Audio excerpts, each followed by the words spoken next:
Bonjour à tous et bienvenue dans cette nouvelle vidéo. Aujourd'hui, on se retrouve pour parler du changement de la chaîne, du changement de nom, des projets à venir et également un petit peu de l'histoire de Futurofan, de Discoveride maintenant. Pourquoi le nom a changé, pourquoi j'ai décidé de créer cette chaîne, d'où me vient la passion des parcs d'attractions. Je vous explique tout dans cette vidéo très chill. Alors accrochez-vous bien parce qu'il va y avoir pas mal de rollback au niveau souvenirs, etc.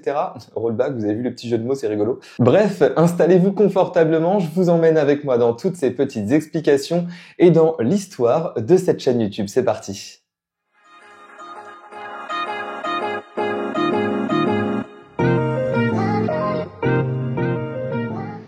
Alors on va commencer tout simplement par le début, d'où m'est venue la passion des parcs d'attractions et en deuxième temps, pourquoi j'ai décidé d'en faire une chaîne YouTube, d'en créer un espèce de réseau social.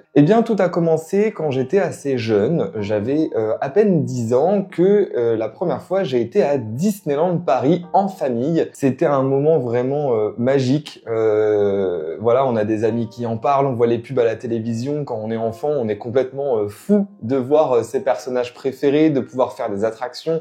Je sais qu'une de mes sœurs m'emmenait très souvent à la fête foraine pour faire des petits manèges, etc. Oui, je dis le mot manège, me tapez pas parce que les attractions c'est des manèges dans les fêtes foraines, hein. Donc voilà. Non, enfin bref, du coup voilà, c'était pour moi, je me souviens encore de l'euphorie que j'avais pour la première fois qu'on a été à Disneyland. En plus, c'était au niveau des fêtes de fin d'année. Donc, c'était impressionnant le nombre de décorations qu'il y avait pour Noël à l'époque. C'était complètement différent que maintenant.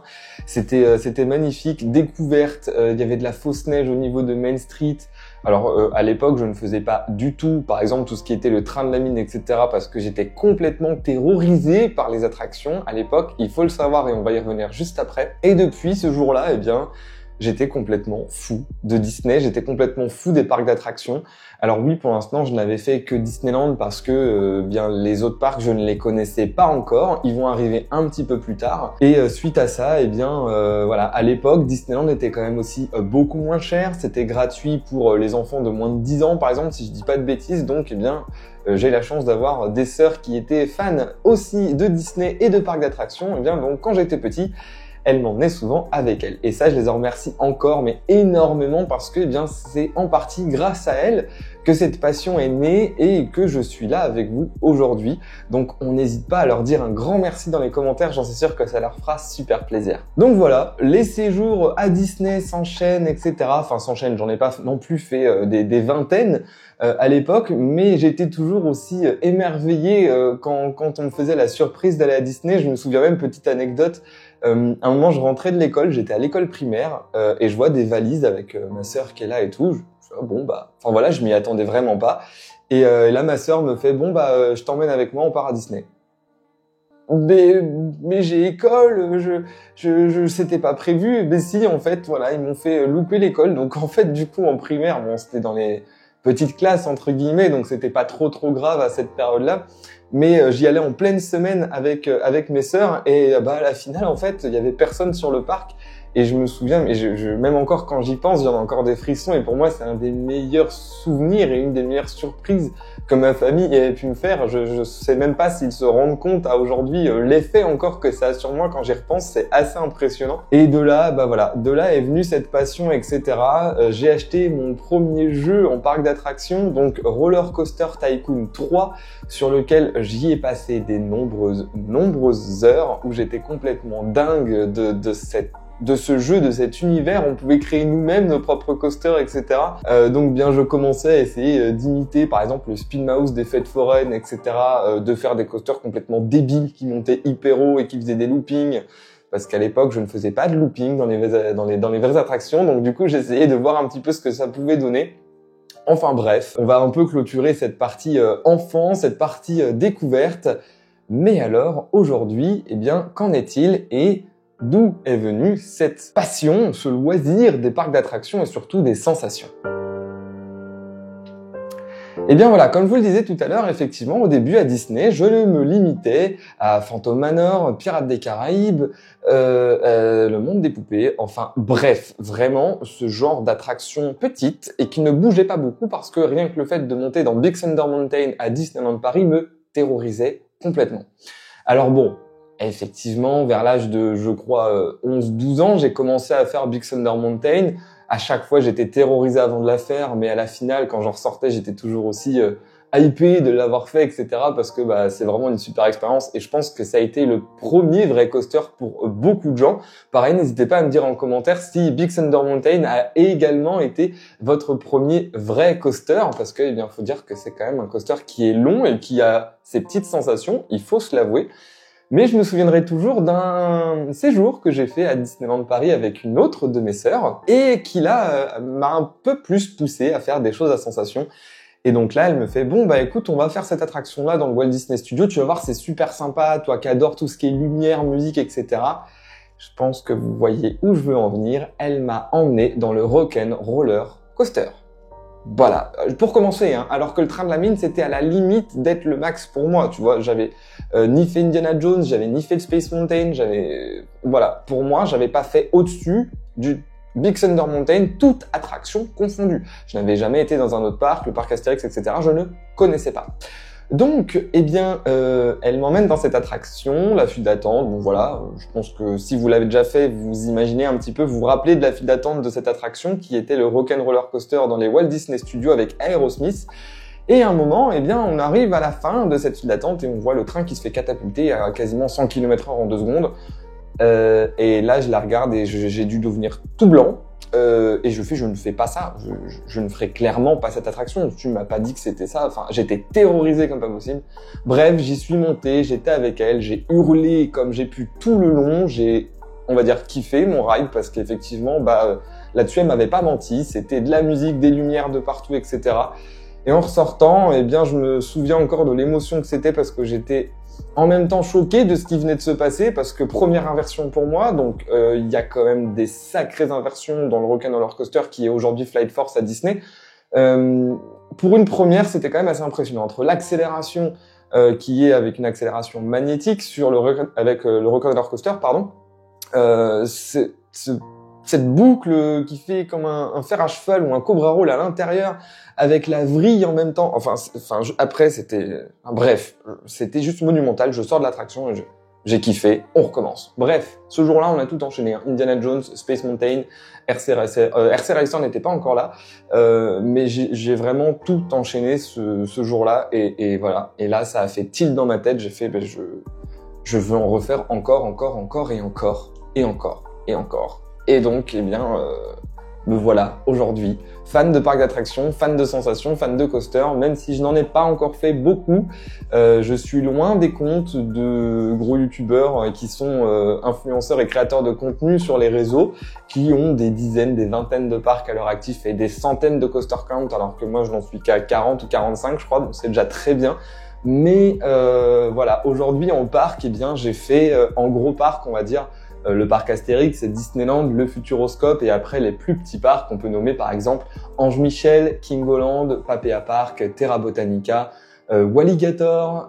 Voilà, j'ai des gros parcs de prévus pour cette année, du moins j'aimerais beaucoup. Il y en a un que j'aimerais énormément, c'est Europa Park qui se trouve bien évidemment en Allemagne, qui est pour moi une des destinations les plus folles à faire quand on est fan de parcs d'attractions.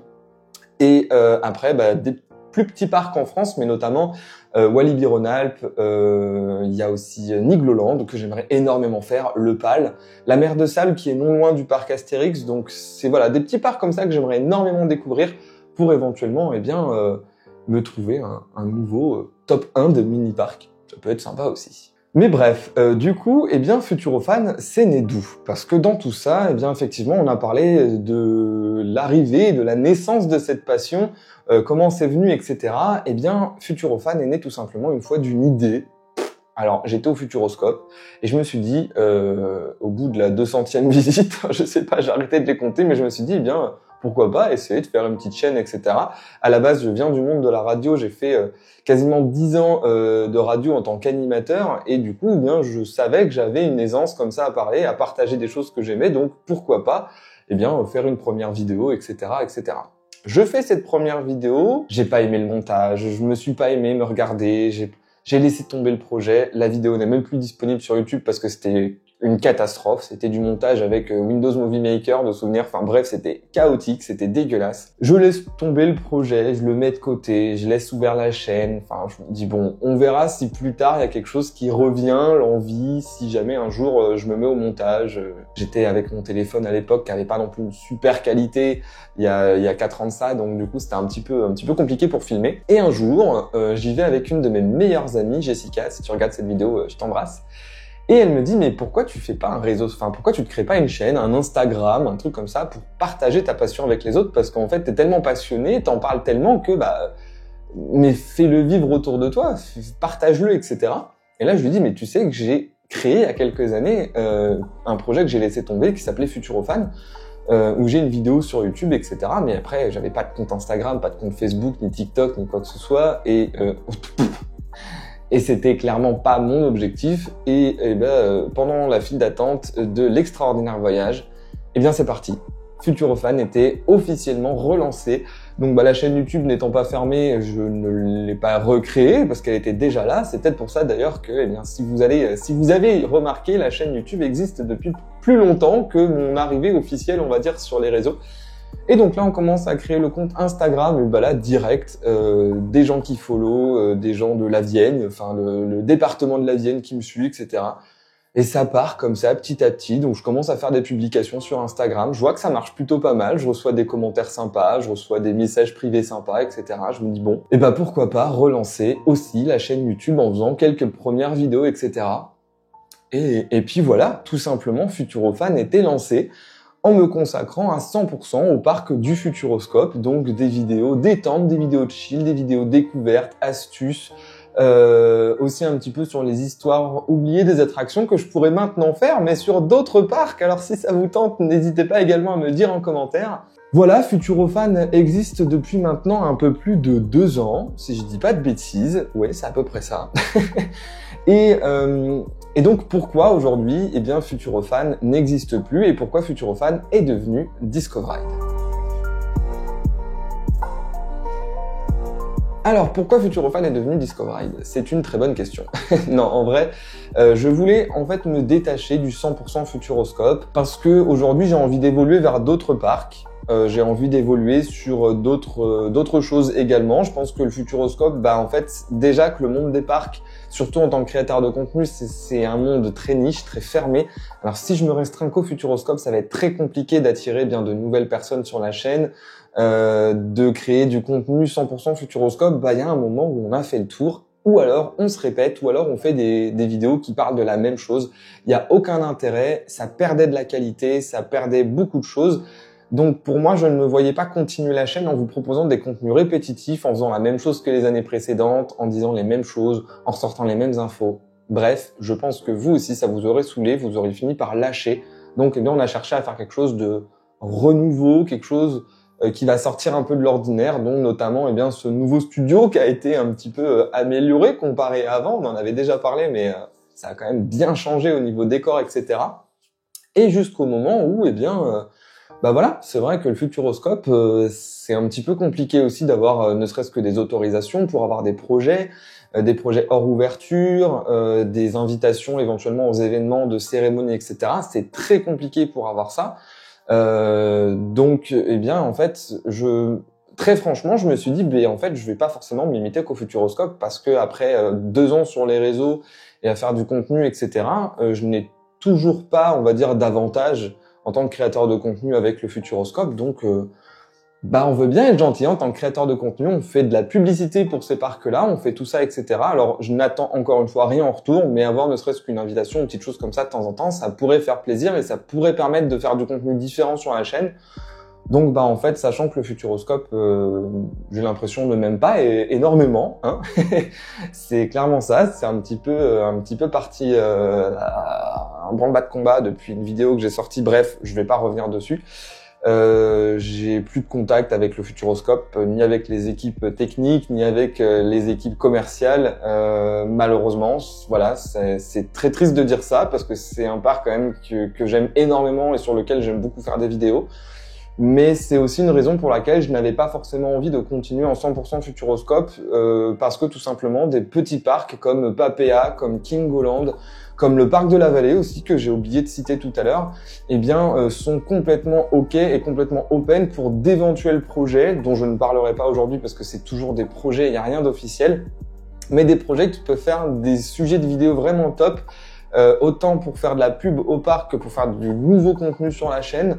Donc en fait, je préfère prioriser ces parcs qui vont être plus proches de ces visiteurs et plus proches des créateurs de contenu, plutôt des gros parcs aujourd'hui comme Astérix, Disney et Futuroscope qui n'ont clairement pas besoin qu'on leur lèche les bottes pour dire à leurs visiteurs venez, vous allez voir, c'est super bien. Je le fais un peu, on est d'accord, parce que je suis complètement hypé quand je vois une nouveauté et quand je vois des infos qui arrivent, donc normal, je vous les partage, mais on est d'accord, je fais ça pour vous et pour moi. Je ne fais pas ça pour le Futuroscope, je ne fais pas ça pour Disney, je ne fais ça pour aucun parc.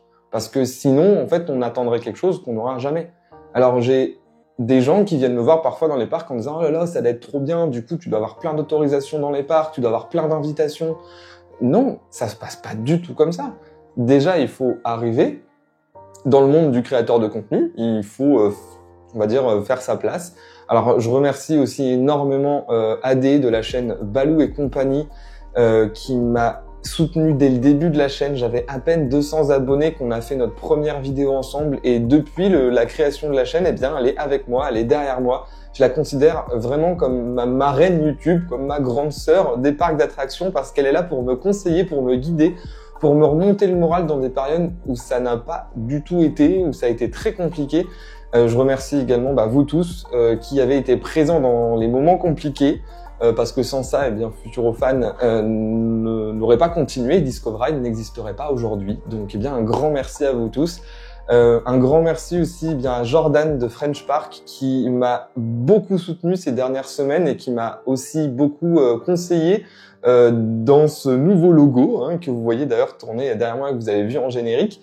Voilà, ça a été beaucoup d'aide et puis c'est parti d'un seul coup. Mais pourquoi tu changes pas de nom? Il serait peut-être temps de le faire. Donc voilà. Merci à vous deux, vraiment. AD et Jordan, vous êtes des amours et sans vous, je pense que, eh bien, Discovery n'existerait pas aujourd'hui. Donc, un grand merci à vous. Pareil, on se déchaîne dans les commentaires. Merci AD, merci Jordan, des petits cœurs, des petits bisous, Et puis, vous inquiétez pas, je lis tous vos commentaires. Tous. Donc, on se lâche. Ça référence la vidéo. Donc ça, c'est bien aussi pour la chaîne. Bref, eh bien voilà, je vous ai un peu raconté ma vie, je vous ai un petit peu raconté l'histoire de Discovery, l'histoire de Futurofan. C'est pas prêt de s'arrêter. En tout cas, si ça se passe aussi bien que depuis 2 ans, j'ai pas envie d'arrêter. Oui, il y a des fois, il y a des vidéos qui ne sortent pas toutes les semaines. Alors comme je vous ai expliqué, je n'ai plus forcément le temps pour faire une vidéo par semaine. J'essaye un maximum. Là, effectivement, la semaine dernière, il n'y en a pas eu de sortie, donc je m'en excuse, mais malheureusement, je n'ai clairement pas eu le temps. J'ai eu des petits empêchements côté vie privée qui ont fait que je n'ai pas pu faire de vidéo. Et le week-end dernier, eh bien, on était à l'Aquascope et au Futuroscope avec la team. Et très clairement, je vais être franc avec vous, j'ai kiffé mon week-end, j'ai profité de mon week-end, donc la caméra, elle est restée dans le sac. J'ai fait quelques vidéos pour des shorts, pour etc. Mais alors sinon, j'ai profité de mon week-end. Et ça aussi, ça arrive. On peut aller dans des parcs sans avoir envie de filmer, sans avoir envie de faire une vidéo. Juste profiter en tant que visiteur lambda. Ça, c'est pas mal aussi. Donc, c'est pour ça que parfois, il n'y a pas forcément de vidéos qui sortent toutes les semaines. Et puis, franchement, au Futuroscope, pour vous dire « Ah, vous avez vu, il y a eu un nouveau jet qui s'est installé dans Mission Bermude », il n'y a pas forcément de nouveauté à dire. Donc, on en revient à ce qu'on disait tout à l'heure. J'allais pas sortir une vidéo pour faire du contenu sur la chaîne, pour vous répéter les mêmes choses que les autres vidéos. Je n'en voyais clairement pas l'intérêt.